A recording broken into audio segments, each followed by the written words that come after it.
জনাব ওবায়দুল কাদেরের একটা সাক্ষাৎকার, বহুদিন পর জনাব ওবায়দুল কাদেরের কণ্ঠ আমরা শুনলাম।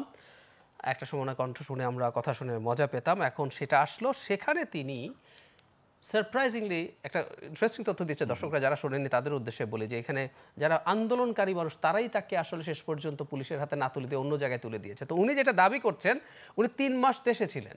তো কেন দেশে ছিলেন জবাব দিচ্ছেন, তখন নানান জায়গায় অস্থিরতা মুভমেন্ট হচ্ছে।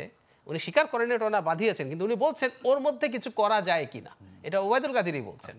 তো সুতরাং বাংলাদেশে যেখানেই ন্যায্য অন্যায্য যে মুভমেন্টই হোক না কেন, এনাদের মুভমেন্টের মধ্যে তারা কিছু ন্যায্যতা যদি এস্টাবলিশ করতেও পারেন, করার চেষ্টা করবে, সেটা পরের কথা। কিন্তু যেখানেই হবে এখানে আওয়ামী লীগ এসে ঢুকবে, তারা প্রত্যেকটা ক্ষেত্রেই চেষ্টা করবে এই সরকারকে ডিস্টেবিলাইজ করার, যে কোনো পরিস্থিতির সুযোগ, এই সরকারকে যে কোনোভাবে ডিস্টেবিলাইজ করার সুযোগ।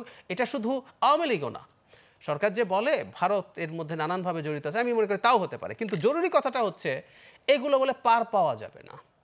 আপনি যখন সরকারে আছেন, আপনি যখন জানেন, আমরা যখন জানি, এই ব্যাপারগুলো ট্যাকল করা, এই ব্যাপারগুলো ম্যানেজ করা, এগুলো সব সরকারের দায়িত্ব, সরকারকেই করতে হবে। সরকার কী কারণে পারলো কী কারণে পারলো না, আমাদের এগুলো দেখার কোনো অধ্যাদেশ জারির সময়টা কি সঠিক?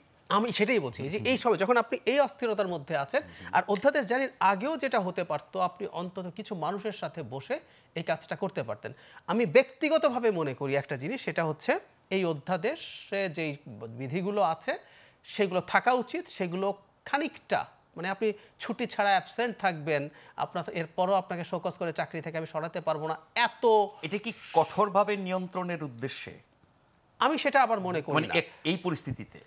এই পরিস্থিতিতে আমার তা মনে হয় না। মানে সরকার এদের উপরে, আমরা তো জানি যে এদের একটা বড় অংশের নানান রকম প্রিভিয়াস সরকারের সাথে অ্যালাইনমেন্ট ছিল, সেগুলো হতে পারে। কিন্তু আমি সরকার কেন করছে আমি আসলে সত্যি অবাক হই। মানে আপনি একই সাথে বিএনপি এবং সেনাবাহিনী, মানে বাংলাদেশে এই সরকার টিকে আছে, বিএনপি তাকে ক্ষমতায় থাকাটা পছন্দ করছে বা অন্তত বিরোধিতা করছে না, আর সেনাবাহিনীও করছে। আপনি দুটোর সাথে ঝামেলা বাঁধিয়েছেন। তো এই সরকার আসলে কেন সিদ্ধান্ত নেয় আমি জানি না।